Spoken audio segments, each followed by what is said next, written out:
تعالیٰ نے انہیں 30 کلمات سے آزمایا۔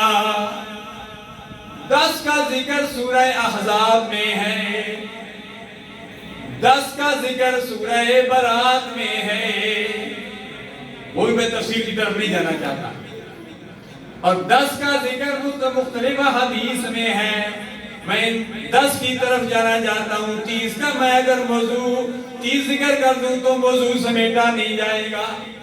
10 کا ذکر کرتا ہوں، وہ 10 چیزیں ابراہیم خلیل اللہ پر واجب تھی، ضروری تھی، اور وہی 10 چیزیں اللہ کے پیارے حبیب صلی اللہ علیہ وسلم کی امت پر واجب بھی ہے اور سنت بھی ہے۔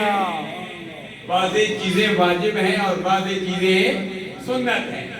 آئیے سماعت فرمائیے، وہ 10 چیزیں کون سی واجب ہیں اور کون سی سنت ہے ہمارے لیے، جو ابراہیم خلیل اللہ پر واجب تھی، جو چند کلمات سے آزمایا